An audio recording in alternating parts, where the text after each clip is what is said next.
Hello everyone and welcome back to my Star Citizen channel. Before we dive into today's topic, I have a few quick announcements. First of all, as some of you may have noticed, I now offer my videos in 3 different languages: English, German and Turkish. You can simply choose whichever language you prefer.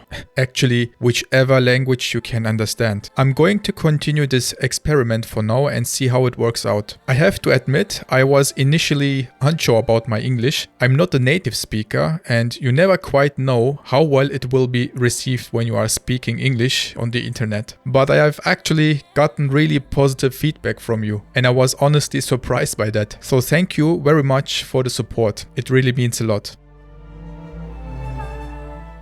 Now let's talk about why I am making this video today. Recently there have been some new statements and information about land claiming in Star Citizen. We have heard updates from CIG developers, particularly from Declan Holmes, which I hope I pronounced his name correctly, who is the game designer responsible for the system. And since base building is supposed to be coming relatively soon, hopefully within the next few months, I thought this would be the perfect opportunity to prepare ourselves for what's coming. After all, if we want to build bases, we will need land claims. So understanding how this system works is going to be important. But before we begin, I need to give you a disclaimer. All the information in this video is based on the current state of knowledge as of November 2025. I have gathered everything I could find from official sources, developer posts and community research. However, things can and will for sure change during the development. CIG is known for adjusting systems as they work on them. So if something I say here turns out differently in the future, well, that's game development. I am presenting what we know right now, but there are no guarantees that everything will stay exactly like this.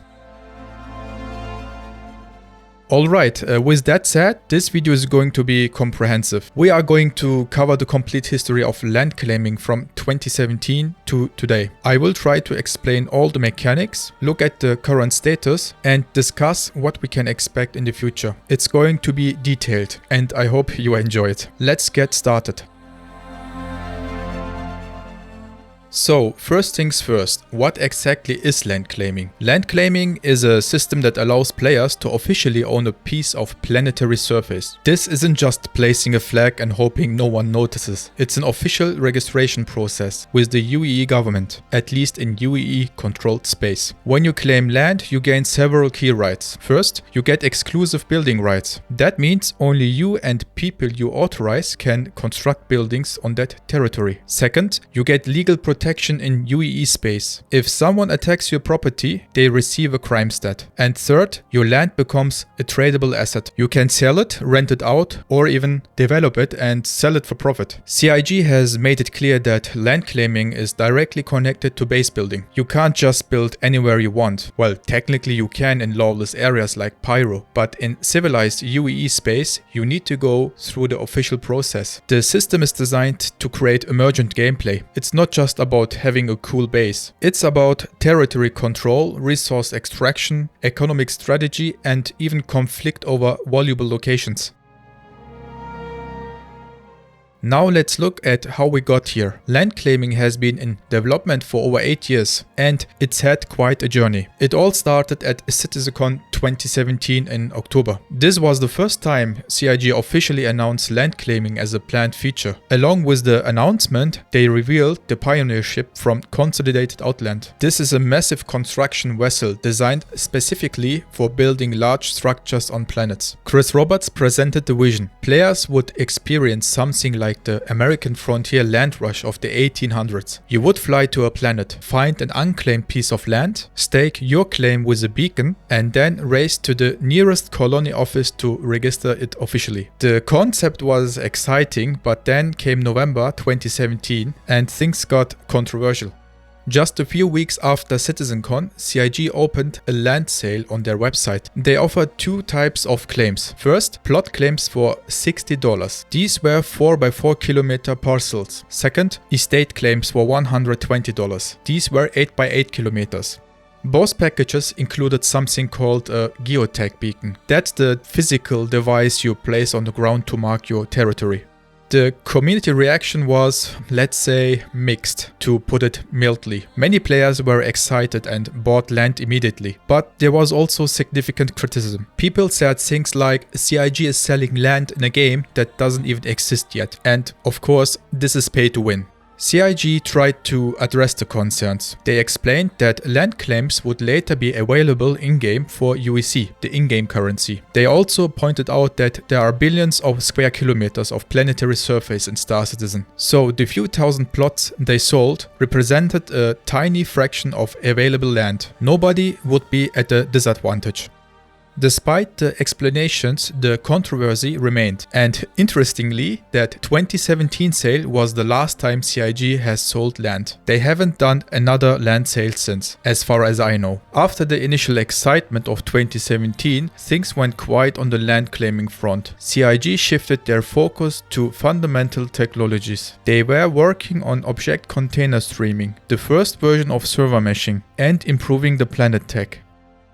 There were occasional updates. In 2018, CIG showed some concept art for colonial outposts in an Around the World episode. These are the structures players would be able to build. They showed different modules, habitation units, warehouses, fabricators, and communication towers.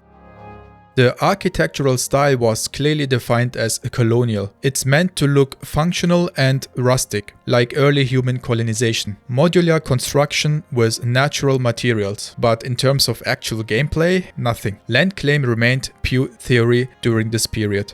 The community grew impatient. People who had bought land in 2017 started asking, when can I actually use this? CIG's responses were always vague. It's coming, but we need to finish the foundational technology first. Things changed at CitizenCon 2021. CIG brought the topic back with a video called Life in the Verse. It showed daily life in Star Citizen, and a major part was something they now called homesteading. That was new. They would rebranded land claims as homesteading. The reasoning was that this term better conveyed what the system is about. It's not just owning land. It's about building a home, establishing yourself in the universe. They showed much more detailed concepts. The colonial outposts were now far more fleshed out. We saw different building types, habitation modules where you could respawn, large warehouses for storing resources, fabricators for crafting items and even vehicles, communal buildings for organizations, and communication towers.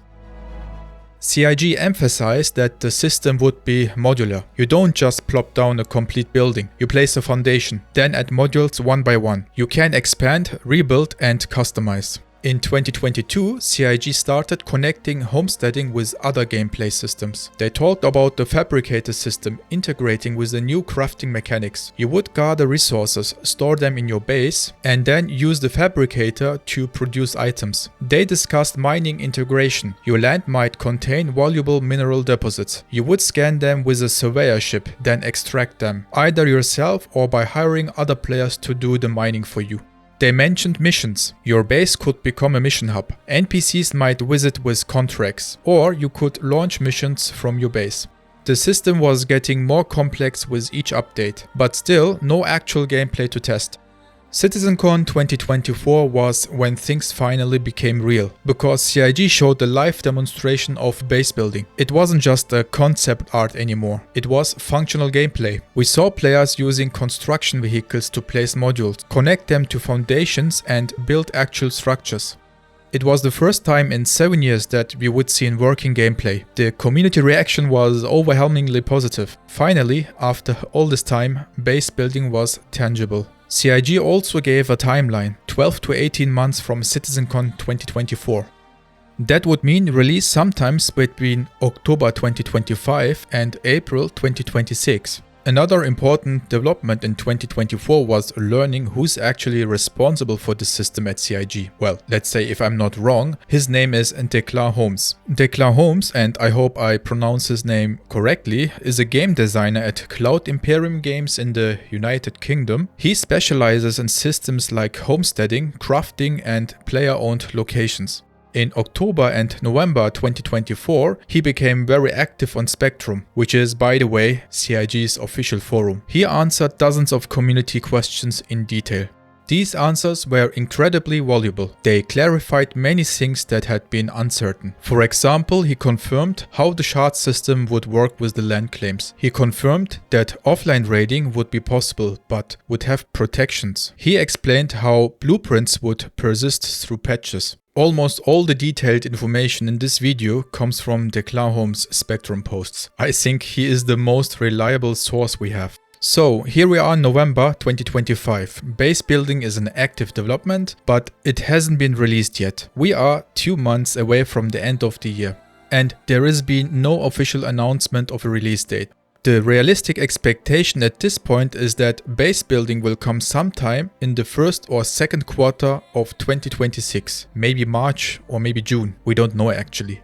CIG also said that the Pioneer ship will be released 12 months after base building launches. So if base building comes in March 2026, the Pioneer would arrive around March 2027. That's the complete timeline. 8 years of development from announcement to hopefully soon to be reality.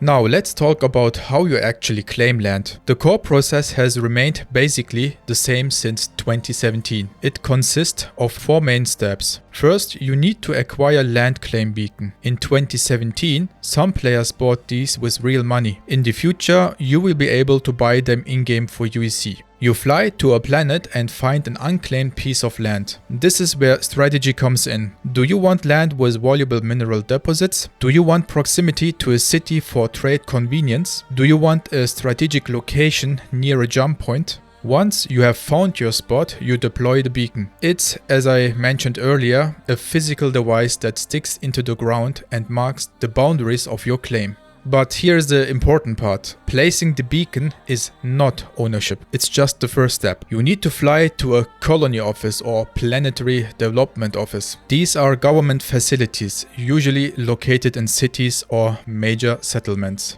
By the way, I don't like the word development because I think I pronounce it wrong. And if you say it very often, it's very difficult for me, to be honest. Anyway, at the colony office, you register your land claim officially in the UE system. This creates a legal record of your ownership. And here is the critical rule. The person who registers first becomes the owner, not the person who placed the beacon first, the person who registered first. Once registration is complete, the land is officially yours. You now have exclusive building rights, legal protection in UEE space, and a tradable asset. This creates interesting strategic gameplay. Imagine 2 players or organizations find the same valuable piece of land. Both place beacons. Now it's a race to the colony office. Who can get there fastest? Organizations might use team strategies. One player scouts and places the beacon. Another player is already in a fast ship ready to race to the colony office the moment the location is confirmed. It's not just about finding good land, it's about securing it before someone else does. Now let's talk about regions and shard mechanics. This is where things get technical, but it's important to understand how the server infrastructure affects land claims. Star Citizen currently uses static server meshing, which launched with version 4.0. Here's how it works. Each geographical region has multiple shards. Think of a shard as a copy of the universe. For example, Europe might have EU Shard 1, EU Shard 2, EU Shard 3, and so on. Each shard can hold approximately 600 players. When you log in, you are placed on one of these shards. Different players might be on different shards, even though they are all in the same region. So what happens to your land claim? Here is the answer. Your land claim is copied across all shards in your region. Let's say you are in Europe and you register land on Microtech. That land exists on EU Shard 1, EU Shard 2, 3, all of them. But it does not exist on US shards, because those are a different region. This raises an obvious question. What about your stuff? If you put items in your base on one shard, what happens on other shards? The answer is that your inventory and services are synchronized across all the shards in your region. If you place an item in your storage container on shard 1, you will see it on shard 2 as well. This synchronization is crucial. It prevents item duplication exploits. You can't just log into different shards and duplicate your gear. CIG's long-term goal is something called dynamic survey meshing. I'm sure you heard about it. This would mean one global mega shard that all players worldwide share. No more multiple shards, no more regions, everyone in the same universe. Whether land claims would become global at that point is unclear. CIG hasn't made any official statement about how land ownership would transition to a global shard system. At least I didn't hear anything about that. For now, we have the region-based system, and that's what we will be working with when base building launches. There is an important distinction that confuses a lot of players: the difference between the beacon and the registration. Let me break this down clearly. The beacon is a device that sits on the ground. It's a real object in the game world. This means several things. First, it can be destroyed. Someone could come along and shoot it or blow it up. Second, it marks your boundaries. Basically, it shows where your land claim begins and ends. Third, it can be replaced, as far as I know. If it gets destroyed, you can buy a new one and place it again. Think of the beacon like a fence or a sign. It's the visible physical marker of your property. The registration, on the other hand, is an entry in the UAE government database. It's not a physical thing, it's a legal record. This means it cannot be destroyed. Someone can't hack into the government system and delete your ownership, but it would be cool, who knows. It gives you legal ownership rights. In UAE space, the law recognizes you as the owner, and it's permanent. Even if your beacon gets destroyed, the registration remains valid. Think of a registration like a deed or title to property. It's the legal proof of ownership. What happens if the beacon gets destroyed? This is a common question. Let's say someone attacks your land and destroys your beacon. What happens? Your registration remains active. You still legally own the land. However, you need to replace the beacon. Without the beacon, other players might not know the land is claimed. Your base systems might not function properly, and it won't visually mark your territory. In UAE-controlled space, the person who destroyed your beacon gets a crime stat. It's treated as destruction of property, similar to blowing up someone's ship. In lawless areas like Pyro, there are no legal consequences. Someone can destroy your beacon without getting a crime stat, because there is no government to enforce property rights. The key takeaway: beacon equals physical marker. Registration equals legal ownership. You need both for the system to work properly, but the registration is what actually matters for ownership. The security level of a star system has a major impact on what kind of protection you get as a landowner. There are three main categories: high security systems, low security systems, and lawless systems. Let's start with high security systems. High security systems include places like Stanton, Terra, and Seoul. These are core UAE territories with strong government presence. In these systems, you get several protections. The UAE Navy is present and will respond to crimes. Crime stats are actively enforced. If someone attacks your property, they get a crime stat immediately. Response times are fast. If you call for help, authorities will arrive quickly. And beacon destruction is illegal, as we discussed earlier. High security land is safer, but it's also more expensive and more competitive. The best spots get claimed quickly. Low security systems have some UAE presence, but it's limited. Response times are slower. The Navy might come eventually, but don't count on immediately help. Legal protection is reduced. Crime stats still exist, but enforcement is weaker. These systems offer a middle ground, some protection, but more risk than high security areas. Lawless systems like Pyro and, for example, Nyx, have no UAE presence whatsoever. There is no navy, there are no crime stats, there is no legal protection. It's completely free for all. In Pyro, you don't even need to register land officially, you can just build wherever you want. But you also get zero protection. Anyone can attack you at any time without consequences. Regardless of security level, you can build your own defenses. Players can place turrets on their land. These are automated or NPC-manned defense weapons that will shoot at attackers. Turrets require several things to function. They need power, obviously. They need either NPC operators or automated control systems. And they need maintenance. If you don't maintain them, they will break down. In high security space, turrets are a backup defense. Your primary protection comes from the law. In lawless space, turrets are your only defense. You have to protect yourself. One of the most important and complex aspects of land claiming is raiding, how other players can attack your base. CIG has confirmed that base raiding will be possible, but it operates under specific rules designed to prevent exploits. Here is the fundamental principle. At any given time, only one chart can be the active raid chart for your base. Remember, your base exists on multiple charts in your region, but if all of them could be raided simultaneously, chaos would ensue. Items could get duplicated, defenders couldn't be in multiple places at once, and the whole system would break. So, CIG implemented the one chart rule. Let's say you are logged in and you are currently at your base. In this scenario, your chart becomes the active raid chart. Only on your chart can your base be attacked. Raiders who are on different charts will get a notification. Something like, the owner is online on chart 3. Would you like to transfer to that chart? They can choose to transfer and attack you, or they can stay on their current chart and wait for a better opportunity.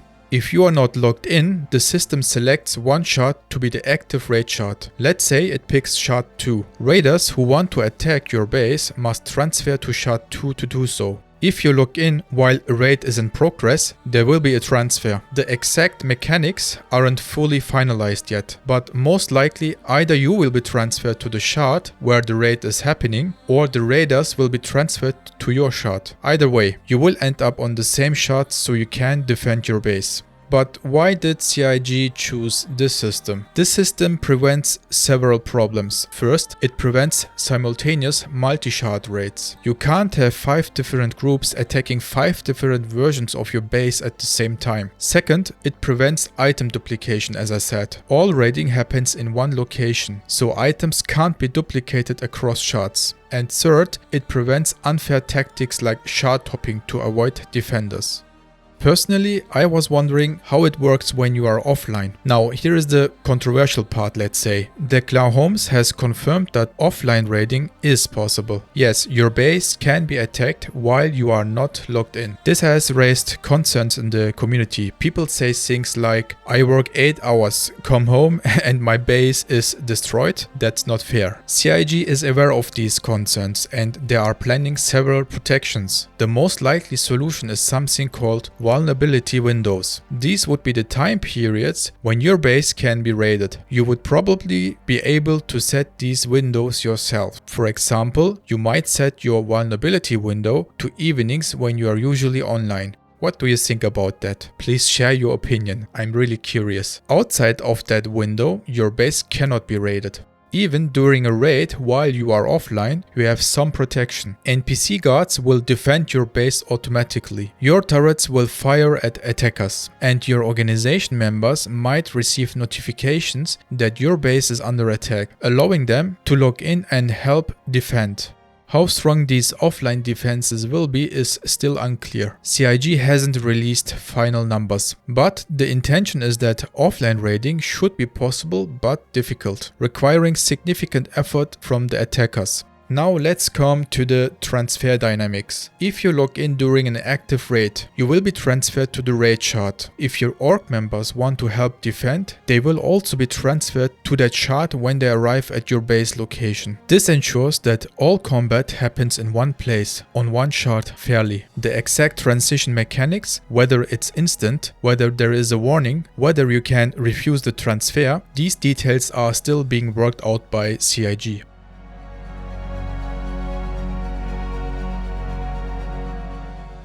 Now let's come to the, I would say, one of the most important topics for me actually, economic value and business models. Land in Star Citizen has real economic value and there are multiple ways to make money from it. The most obvious source of value is resources. Some land contains valuable mineral deposits. These might be common materials like iron and copper, or rare materials like quantinium, gold and diamonds. You can scan potential land with a surveyorship before claiming it. This lets you identify which parcels have valuable resources. Once you own land with resources, you have exclusive mining rights. You can mine it yourself, or you can charge other players for access to your mining area. Location also matters. Land near major cities or landing zones is valuable because it reduces travel time for trade. Land near jump points is valuable because it sits on major trade routes, and strategic locations such as mountain passes or choke points can be valuable for territorial control. But what do I mean with business models? CIG has confirmed that several business models are legitimate gameplay. Let me describe three main approaches. First, land speculation. This is exactly what it sounds like. You buy land, identify valuable resources or strategically important locations, and then sell the land at higher price. It's like a real estate investment. Buy low, sell high. Second, the landlord model. You own land but don't necessarily use it yourself. Instead, you rent it out to other players or organizations. They pay you a regular fee to use your land. This creates passive income. You become a property owner who profits from renting to tenants. Third, property development. This is more hands-on. You buy underdeveloped land, build structures on it, warehouses, fabricators, whatever makes it valuable, and then sell it as a developed property for significantly more than you paid. It's like being a real estate developer. All three of these approaches are valid. CIG has explicitly said that land speculation and property trading are intentional parts of the game's economy. Land claims are tradable assets too. You can sell them to other players. When you do, there are title transfer fees, basically taxes on the transaction. The exact mechanics of how trading works haven't been fully detailed yet. Will there be a marketplace? Who knows? Will trades be player to player only? I don't know. But can you sell land with buildings already on it? These questions don't have official answers yet. But the core principle is clear. Land is not just a place to build. It's an economic asset that can be bought, sold, developed, and traded for profit. Despite all the informations we have, there are still many things CIG hasn't finalized or announced. Let's start with the gameplay questions. The exact mechanics of raid windows are unknown. Will they be fixed time periods? Can you change them? How long do they last? The notification system for raids is unclear. Will you get an email, an app notification, a Discord bot integration?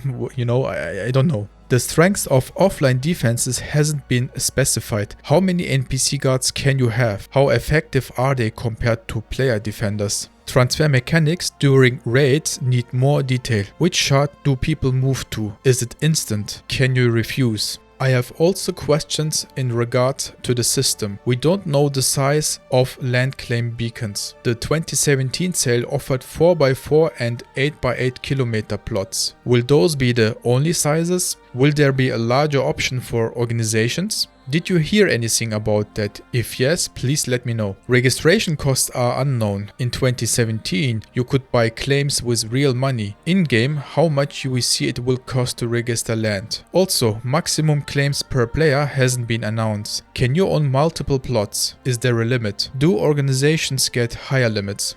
We have also timeline questions. The exact release date is the biggest unknown. CIG said 12 to 18 months from CitizenCon 2024. That puts us somewhere between October 2025 and April 2026, as I said before. We already passed October, so it's looking more like Q1 or Q2 of 26, but there's no official date. All of this information is subject to change, my friends. CIG is actively developing these systems. They might find something that doesn't work as planned and needs to be redesigned. They might get community feedback that changes their approach, and I'm sure it will be the case. What I am presenting here is the current state of knowledge as of November 2025, but by the time base building actually releases, some of these details might be different. That's just the nature of game development, especially with a project as ambitious as Star Citizen.